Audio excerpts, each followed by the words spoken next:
সংসদত কেতিয়াও মানে গঠনমূলক। নমস্কাৰ, নতুন এটা ভিডিঅ'লৈ আপোনালোক সকলোকে স্বাগতম জনাইছোঁ। বৰ্তমান সময়ত যিহেতু নিৰ্বাচনী প্ৰচাৰ ফুল চুইঙত চলি আছে, তদুপৰি বিগত বছৰত বিশেষকৈ কংগ্ৰেছৰ পৰা আহি বিজেপিত জইন কৰা বিশেষকৈ অংগিতা দত্ত বাইদেৱে কিছুমান কথা বিস্ফোৰক মন্তব্য আনিছে, বিশেষকৈ গৌৰৱ গগৈৰ এগেইনষ্টে। তেখেতে কি কৈছে সকলোবোৰ আপোনালোকক দেখাম, গতিকে ভিডিঅ'টো স্কিপ নকৰাকৈ শেষলৈকে চাই থাকিব। আৰু তদুপৰি আপোনালোকৰ মতামত আগবঢ়াব যে তেওঁ যিখিনি কথা, তেওঁ যিখিনি অভিযোগ গৌৰৱ গগৈৰ বিৰুদ্ধে আনিছে সেইখিনি কিমান দূৰ সঁচা বুলি ভাবে আৰু কিমান দূৰ গ্ৰহণযোগ্য হয়, এইবিলাক ক'বলৈ খালি নাপাহৰিব। আহক তেনেহ'লে ভিডিঅ'টোৰ মাজলৈ যাওঁ। যেতিয়া আপুনি চাই পাৰ্লিয়ামেণ্ট ছেশ্যনত থাকে, সংসদৰ মজিয়াত বিশেষকৈ আমি দেখা পাওঁ deputy leader of opposition Gaurav Gogoi ডাঙৰীয়া, আমাৰ যোৰহাট লোকসভা সমষ্টিৰ সাংসদ, সন্মানীয় সাংসদ ডাঙৰীয়াই কেতিয়াও সংসদত কেতিয়াও মানে গঠনমূলক আলোচনা হ'ব নিদিয়ে। ভ্ৰষ্টাচাৰ हो रहा है, ভ্ৰষ্টাচাৰ हो रहा है, অধ্যক্ষ মহোদয়, সভাপতি মহোদয়, এনেকে চিঞৰি থাকে তেখেতক। আপুনি চাবচোন, কেতিয়াবা ইউটিউবটো খুলি চাব, গৌৰৱ গগৈ স্পীচটো চাব, খালি দেখিব অধ্যক্ষ মহোদয় ভ্ৰষ্টাচাৰ, জংগল ৰাজ চল रहा है, ভ্ৰষ্টাচাৰ, অধ্যক্ষ মহোদয়, সভাপতি মহোদয়, খালি ইণ্টাৰাপ্ট কৰি থাকে আমি দেখো গৌৰৱ গগৈ ডাঙৰীয়াক। হিন্দীত ভালকে কোৱা দেখো অধ্যক্ষ মহোদয়, ইংৰাজীত ভালকে কোৱা দেখো ছাৰ ছাৰ, তেনেকে কৰি থাকে তেওঁ। আৰু পাৰ্লিয়ামেণ্টখন কেতিয়াও ভালকে চলিবলৈ নিদিয়ে, তেওঁ ইণ্টাৰাপ্টে কৰি থাকে। কিন্তু এতিয়া আমি ক'ব বিচাৰিছো গৌৰৱ গগৈ ডাঙৰীয়া মানে আমাৰ ডেপুটি লিডাৰ অফ অপজিশ্যন পাৰ্লিয়ামেণ্টৰ, তেখেতক ক'ব বিচাৰিছো জংগল ৰাজ চল रहा है कांग्रेस में, भ्रष्टाचार चल रहा है कांग्रेस में, आप क्या कर रहे हो? আপুনি কি কৰি আছে? আমি বিভিন্ন বাতৰি টিভি চেনেলত, পৰ্টেলত, ফেচবুকত আমি দেখিছো কেনেধৰণে কমপ্লেইন বিলাক আহি আছে। কৈছে লিখিতভাৱে 17খন লিখিত কমপ্লেইন গৈছে। আমি প্ৰেছ কনফাৰেন্সতে দেখিছো 5খন জিলাৰ 17খন কমপ্লেইন গৈছে। ভ্ৰষ্টাচাৰ কংগ্ৰেছ পাৰ্টিত চলি আছে। তেওঁ মল্লিকাৰ্জুন খাৰ্গে ডাঙৰীয়াৰ ওচৰত, ৰাহুল গান্ধী ডাঙৰীয়া আৰু সোনিয়া গান্ধীৰ ওচৰত তেওঁ গৈছে নে নাই লৈ পেলাই?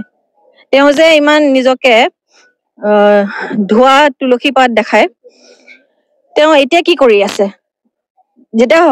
যেতিয়া ৰাইজৰ অসুবিধা হয় তেতিয়া নাইকিয়া তেওঁ কিয় হৈ যায়? আৰএছ খানৰ নিচিনা 1000 কোটি টকীয়া, আৰএছ খানৰ নিচিনা 1000 কোটি টকীয়া কেলেংকাৰীত ফচা ব্যক্তিৰ ঘৰৰ মানুহে টিকেট পায়, সাধাৰণ মানুহে টিকেট কিয় নাপায়? এতিয়া মানে কংগ্ৰেছত পইচা দিলেহে টিকেট পায় নেকি? এতিয়া তেওঁ যে সংসদৰ মজিয়াত কয় ভ্ৰষ্টাচাৰ চল रहा है, ভ্ৰষ্টাচাৰ চল रहा है, জংগল ৰাজ চল रहा है। এতিয়া জংগল ৰাজ কংগ্ৰেছত, অসম কংগ্ৰেছত চলি আছে, ভ্ৰষ্টাচাৰ অসম কংগ্ৰেছত চলি আছে নে ক'ত চলি আছে? আৰু সেইবাবে তেওঁ কি কৰি আছে? তেওঁ ক'ত আছে? তেওঁ কি কৰি আছে? তেওঁ ফোনটো উঠাইছে নে নাই ৰাইজৰ?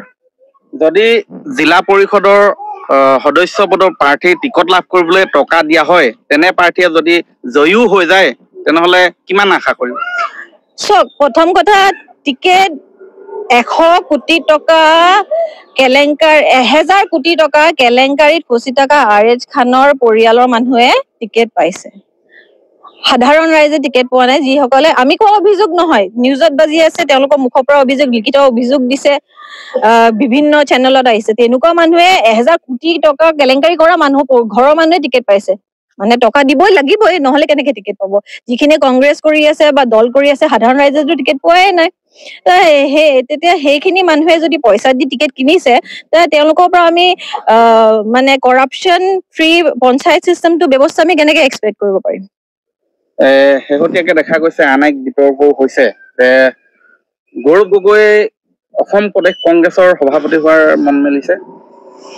চক, পাৰ্টিৰ ভিতৰৰ কথাত কি চলি আছে মই নাজানো, কিন্তু মই এইটোৱে ক'ব যাম, সাধাৰণ অসমৰ এগৰাকী যুৱতী হিচাপে, সাধাৰণ ৰাইজ হিচাপে, বিজেপি নেতা হিচাপেও নহয়, বিজেপি কাৰ্যকৰ্তা হিচাপেও নহয়, যিটো দেখি আছো সেইটো দেখি দুখ লাগিছে।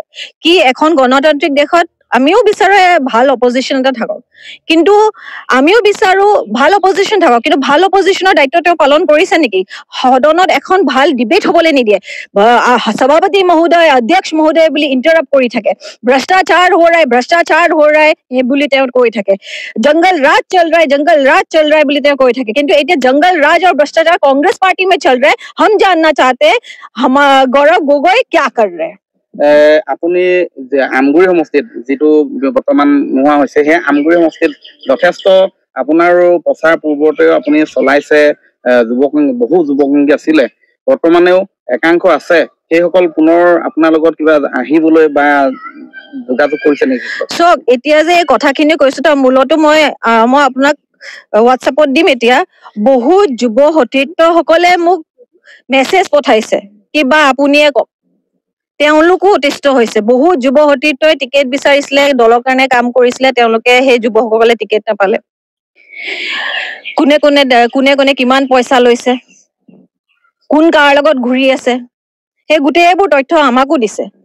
তেতিয়া সেইবিলাক ব্যক্তিগত সম্পৰ্কটো কেতিয়াও গুচি নাযায় ন, তেওঁলোকৰ কাৰণে মই আজিও তেওঁলোকে যদি বিচাৰে কেতিয়াবা পুনৰ ঘূৰি আহক।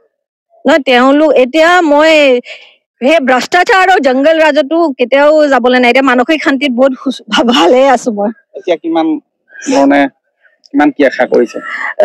যথেষ্ট ভাল পৰিৱেশ চলি আছে, গাঁৱে গাঁৱে আমি ঘূৰি আছো, আৰু ৰাইজে আপুনি দেখিব যে প্ৰত্যেক আমাৰতো এইবাৰ জিলা পৰিষদৰ নিৰ্বাচনৰ আগতে আমি আনকনটেষ্টেড বহুতখিনি চিটত দেখিছো। এতিয়া দেখিছে বিহালী নিৰ্বাচনতো গৌৰৱ গগৈ ডাঙৰীয়াই ডাঠি পেলাই এজন ব্যক্তি পাৰ্টি জইন নকৰাকে টিকেট দি দিলে।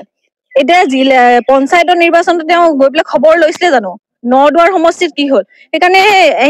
সেইকাৰণেতো অনুভৱ কৰিছো। এতিয়া সেই আগৰ কংগ্ৰেছ দল নাই, আৰু এতিয়া সেই টিকেট পইচা দিলেহে টিকেট পাই। চাগে বিহালীতো বহুত টকা দিছিলে, সেইকাৰণে জইন নকৰাকে টিকেট পাই গ'ল। এটা শেষ প্ৰশ্ন আছে বাইদেউ, যে এই পঞ্চায়ত নিৰ্বাচন বহুতে ছেমি ফাইনেল বুলি কৈছে, 26ত আহিব মূল ফাইনেল বিধানসভা নিৰ্বাচন। এই নিৰ্বাচনত আপুনি বৰ্তমান যি দলত আছে, ভাৰতীয় জনতা পাৰ্টি, কিবা আশা কৰিছে নেকি? চব মই কাম কৰি আছো, বাকী ৰাইজৰ কথা, ভাগ্যৰ কথা ভগৱানৰ ওপৰত দিছো।